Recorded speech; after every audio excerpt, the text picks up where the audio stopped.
Welcome to the Tipping Point Show. I'm Jimmy Evans. I'm so glad that you've joined me today.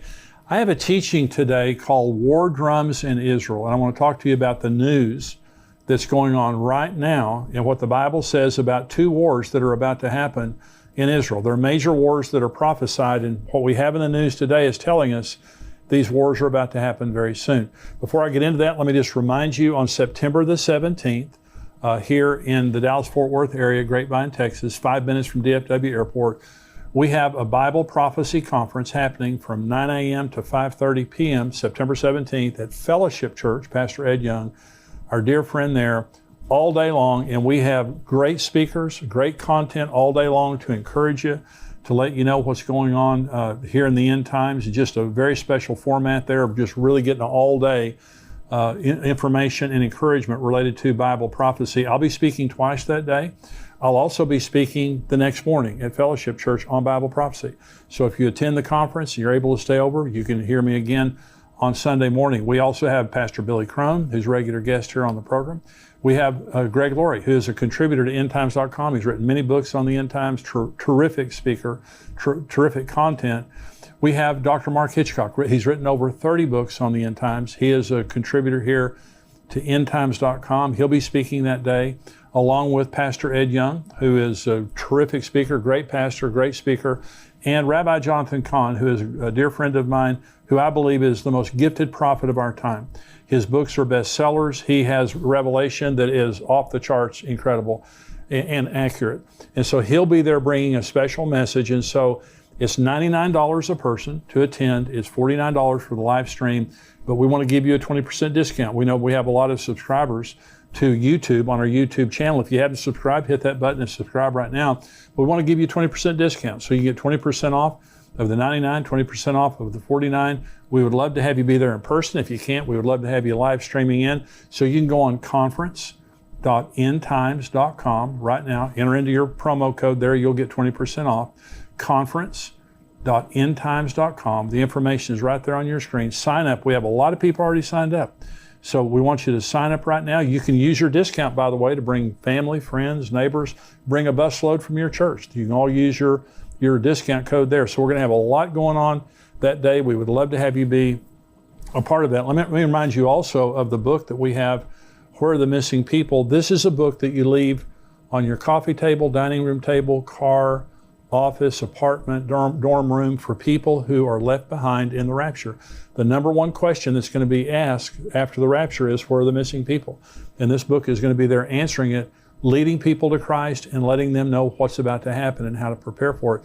And if you go on Amazon, we have hundreds of 5-star reviews of this book, and you can see those reviews there. But a lot of people are reading it right now, giving it to loved ones, and they're getting saved. Their lives are being changed. And so it's not just for later. Many people are reading it right now and it's changing their lives. So where are the missing people? You can go on Amazon. You can also go to missingpeoplebook.com. And if you're buying more than one copy, we give you some great discounts there for missing people. So let me get into this teaching today on war drums in Israel. We live in a very, very serious time. And I know that all of us feel the oppression of what's going in the world right now. And not just related to Israel, but just economically, the pandemic, the evil and wickedness in the world, China, Russia, the war in Ukraine, all the things that are happening. It is oppressive. I mean, this is something I've never experienced before. And I'm 68 years old. I've never experienced anything like this, what's going on in the world right now. I never thought I would live to see what's going on in the world right now. But it's happening, and it's a fulfillment of Bible prophecy. And according to Bible prophecy, there are two major wars that are about to happen in Israel. And I think they'll happen very, very soon, especially the first one. And one of the wars is the Gog and Magog war that you may have heard me talk about already, but I'm going to talk about it here in just a minute. But I want to read you some articles about what's happening in Israel right now. And I believe that we're right on the brink of the Gog and Magog war breaking out. Could be in the next few weeks or few months. I really believe that. But also the Battle of Armageddon. Let me talk about Armageddon first, because what's happening right now in the news is also pushing us very close to Armageddon. Now, this is Joel chapter 3. This is God in the first person talking about the Battle of Armageddon. He says, "Behold, in those days and at that time, when I bring back the captives of Judah and Jerusalem, I will also gather all nations and bring them down to the valley of Jehoshaphat, and I will enter into judgment with them there on account of my people, my heritage Israel, whom they've scattered among the nations, they have also divided up my land. So now remember, when Israel was scattered the first time, they went to one nation. They went to Babylon. God is talking here about you've scattered them among the nations, and then I'm going to bring them back. Okay, that happened in 1948 when Israel came back from the nations of the world, and he brought them back. And he says, in those days and at that time, when I do this, I'm going to do this. He's talking about a generation. That's what Jesus said. This generation will not pass away till all things are fulfilled. So in one generation, 1948, the Jews come back. There's going to be Armageddon. And he says, I'm bringing the nations into judgment in the valley of Jehoshaphat. The valley of Jehoshaphat is the valley between the Temple Mount and the Mount of Olives. And this is where Jesus' feet touch. According to Zechariah 14, when he returns in the second coming, his feet will touch the Mount of Olives, and he will come and judge the nations of the world that have come against Jerusalem. This is Zechariah 12, prophesying Armageddon. The burden of the word of the Lord against Israel. Thus says the Lord God, who stretches out the heavens, lays the foundation of the earth, and forms the spirit of man within him. Behold, I will make Jerusalem a cup of drunkenness to all the surrounding peoples when they lay siege against Judah and Jerusalem. And it shall happen in that day that I will make Jerusalem a very heavy stone for all peoples. All who would heave it away will surely be cut in pieces, though all the nations of the earth are gathered against it. Now, God is the causal agent of Armageddon, and the city of Jerusalem is the focus. God is the one who's bringing the nations of the world to judge them for how they have treated the people, the nation of Israel, and for dividing up their land. Okay, but the city of Israel specifically, the city of Jerusalem specifically, he says, I'm going to bring you, all the nations have gathered against the city of Jerusalem, and I've made it a cup of drunkenness. In other words, it makes them crazy. All the surrounding nations check that box, and it's a burdensome stone. No nation can solve that problem. Though the United States has tried, the United Nations have tried, no one can lift that stone and solve that problem. Well, let me read a couple of articles here to you about what's happening right now. It's happening to divide the city of Jerusalem, to divide the nation of Israel. And this is from Israel 365 News. This is June the 2nd, 2022, from Adam Berkowitz. It says, Biden's State Department sidesteps Israel to open Palestinian consulate in Jerusalem. And this, let me read a little bit of this article. In a briefing on Tuesday, Ned Price, the spokesman for the Biden administration's Department of State, was asked to comment on reports that they have permanently shelved plans to reopen the consulate in eastern part of Jerusalem. Price responded that the reports were inaccurate. This is quoting him. I don't have any personal announcements to preview, Price said, prefacing his statements. What I can say is that at least part of your question or part of the premise you put forward is not accurate. We remain committed to opening a consulate in Jerusalem. We continue to believe it can be an important way for our country to engage with and provide support to the Palestinian people. We're continuing to discuss this with our Israeli and our Palestinian partners, and we'll continue to consult with members of Congress as well. Meanwhile, at this very moment, we have a dedicated team of colleagues working in Jerusalem and our Palestinian Affairs Office focused on engagement with and outreach to the Palestinians. And this article goes on to talk about how the Biden administration is committed to a two-state solution and going back to pre-1967 boundaries. It means Jerusalem is divided. East Jerusalem goes to the Palestinians, and what they're saying is they're going to open a consulate. They're not talking to the Israelis. They're being extremely rude to the Israelis. They're going to, and disrespectful, they're opening a consulate, which is an embassy, to the Palestinians in East Jerusalem, recognizing East Jerusalem as belonging to the Palestinians and not to the Jews. This is Armageddon. Okay, this is what causes Armageddon. So here is an article, Israel 365 News, June 6th, again from Adam Berkowitz. Here's the title, Jews of Judea, Samaria vow 10 new Jewish settlements during Biden's visit to Israel. And so what they're saying is here that during Biden's visit, rather than honoring what he's saying, see, if the Jews give up East Jerusalem, they lose 2,000 homes for Jews. If they give up Judea and Samaria, is what the United Nations calls the West Bank. The Jews call it Judea Samaria. It's the land just there around Jerusalem, there, bordering what's called the West Bank. They lose 400,000 homes in the West Bank. The pre-1967 boundaries displace almost 10% of the Jewish population in Israel. There's 7 million Jews in Israel. 600,000 would be displaced by this. And what they're saying is when President Biden came over, they're trying to embarrass Naftali Bennett, the prime minister. And they're also trying to get back, and as a sign to President Biden, they're not giving up the West Bank. They're not giving up East Jerusalem. This is Armageddon. Armageddon is about the Jews won't give up Jerusalem. They won't give up East Jerusalem. They're not going to give up the land. They've tried this land for peace nonsense, and they don't get any peace for it. And so they're not going to give it up, but they're going to try to impose the United Nations at some point. This is what causes Armageddon. The nations of the world are going to try to force Israel to give up this land, and they're not going to do it. And so what we're seeing right now by the policies of the Biden administration is furthering Armageddon. It's going to happen, and it's happening right before our very eyes. Let me talk now about the Gog and Magog war. And so God is furious that the nations of the world, the way they're treating Israel, they're trying to divide up the land.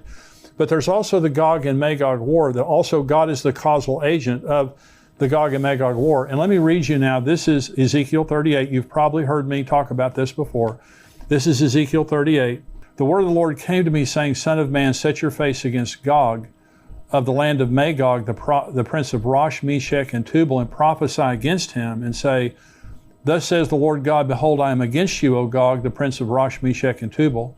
I will turn you around, put hooks in your jaws, and lead you out with all your army, horses and horsemen, all splendidly clothed, the great company with bucklers and shields, all of them handling swords. Persia, Ethiopia, and Libya are with them, all of them with shield and helmet. Gomer and all its troops, the house of Togarmah from the far north and all its troops. Many people are with you. Prepare yourself and be ready, you and all your armies that are gathered about you, and be a guard for them. After many days you will be visited. Listen, in the latter years, that's the last days, you will come into the land of those brought back from the sword and gathered from many people on the mountains of Israel, which had long been desolate. They were brought out of the nations, and now all of them dwell safely. So this is about to happen. So Israel's back in their land. They're very prosperous. They're safe, comparatively. They're still very safe. But this is Russia. This Ezekiel 38 is against a man called Gog, which I believe right now is Vladimir Putin. Now, if this prophecy is for later, it could be somewhere else. But it says Gog, he's the prince of Rosh, Meshech, and Tubal. Rosh is Russia, Meshech is Moscow, Tubal is Tobolsk. This is right there in Russia. And so this is Persia is Iran. When it says Gomer, Togarmah, that's Turkey. Syria is Syria. Libya is Libya. Ethiopia is what we would call Sudan today. But all these are Muslim nations with the exception of Russia, but they're all militarily aligned with Russia. And Vladimir Putin is the strongman over this entire area of the world there. So this is a regional war that's going to be fought. And so God says, I'm going to put hooks in your jaw and drag you down. The problem that we have right now is Iran. Russia's a problem for sure. Iran is the larger problem for the Israelis because they have a nuclear program, and they have been trying for a long, long period of time to get enough nuclear material for a bomb. And they're there. I mean, they are there, either a day or a week away, or days or weeks away from getting it. But many believe, and I believe, they already have enough nuclear material for a bomb. They need a detonator. They need a missile, which they also have.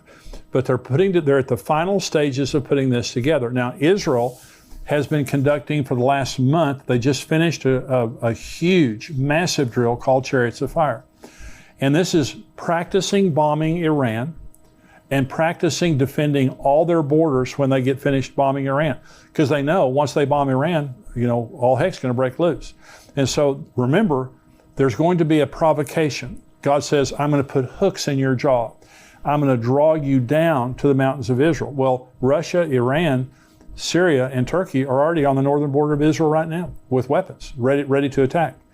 And so Israel's bombing in Syria almost every day, Iranian installations there, and Iran is there to build a force, to build a base right on the northern border where they can invade Israel. They're just looking for the opportunity. Well, so this is an article from the Jerusalem Post, and it says, this is June 2nd, Israel sends submarine warships to Red Sea in signal to Iran. It says, in a signal to Iran, an Israeli Navy sent an advanced Dolphin-class submarine and 2 warships for an extensive training excursion into the Red Sea as parts of Chariots of Fire, the Israeli Defense Forces' months-long war simulation that will end this week. And so it talks about, in this article, let me just read you the very end of this article. It says, Chariots of Fire simulated an all-out war on many fronts and was aimed at strengthening the country's defenses and the resilience of its home front, as well as increasing the effectiveness of communication between various corps and commands. The exercise involved nearly every branch of the Israeli Defense Force, including the ground forces, Air Force, Navy, logistics, intelligence, technology, and more. Well, this is a massive drill that took a month that is including every branch of the military. It's bringing them all together, helping them to communicate so they can bomb Iran and so they can protect their nation afterwards. Because in my opinion, this is the hook that once Israel bombs Iran, it provokes Russia. Russia's already provoked, but it provokes Russia, Turkey, Iran, Syria, all these nations, and this could be the fulfillment of that. I mean, by the way, and so let me just read you these other articles and I'll talk about it. This is from Yahoo News, June the 2nd, this year. This could be the next big war that grips the entire world. Now look at that title there.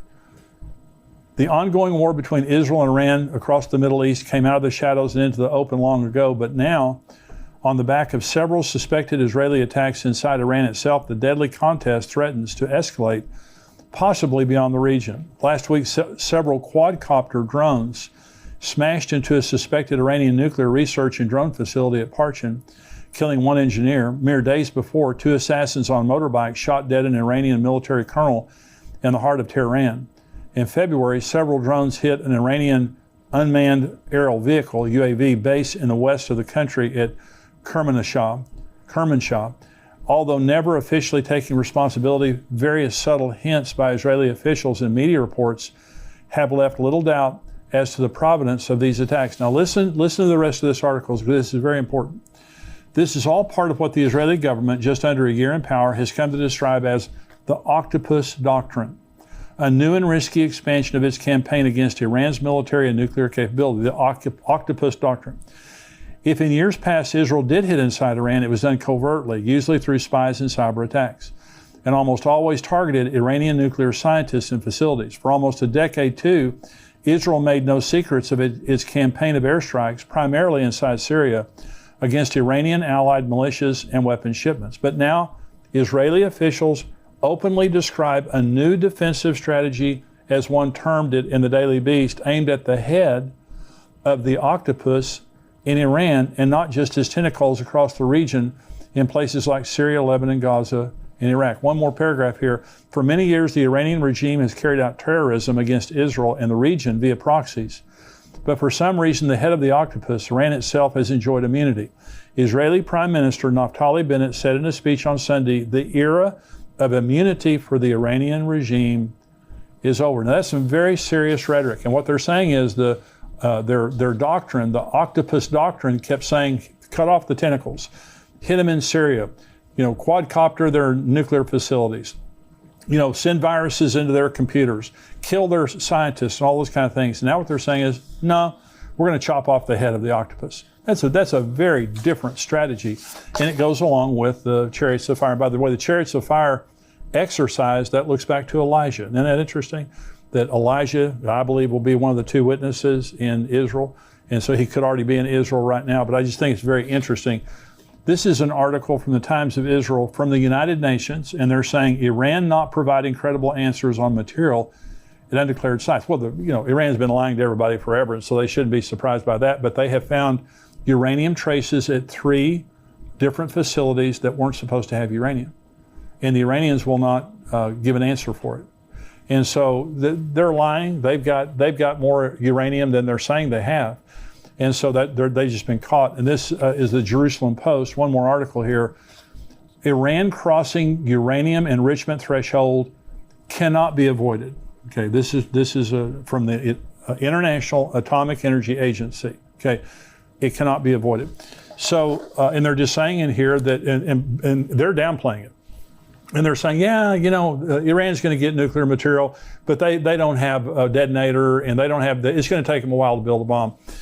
Well, North Korea built bombs and had nuclear capability right under our noses. They became a nuclear state under sanctions while the entire world was watching, making much more progress than the world realized. The same thing's happening in Iran right now. Let me just say, I don't know exactly when they're going to get all the material they need, but I'll tell you one group of people that does, and that's the Israelis. The Israelis have moles inside of their facilities, or nuclear facilities. They have spies all over the country. They have probably the best intelligence community in the world. And so the Israelis know exactly where Iran is. And isn't it interesting? With that knowledge, they're having a massive drill called Chariots of Fire. Not just practicing bombing Iran, but also defending their borders after they bombed Iran. Very interesting. So Iran must be making some progress in that regard. Now, so let me say this. So there's Armageddon, it's all right there. It's all unfolding before our eyes. Now, Armageddon takes place 7 years into the tribulation, at the end of the tribulation, at the second coming. So it's at least 7 years away. If Rosh Hashanah, if the battle of Gog and Magog happened right now. Now, if you have heard me teach for very long on the end times, you know that I believe that the rapture some year will happen at Rosh Hashanah. Now, Rosh Hashanah this year is from sundown September 25th through sundown September 27th. It's a 2-day feast, okay? So we don't know the day or the hour. And so there are 7 feasts of Israel that are a prophetic grid of the future. Jesus was crucified on Passover, buried on unleavened bread, resurrected during the Feast of First Fruits.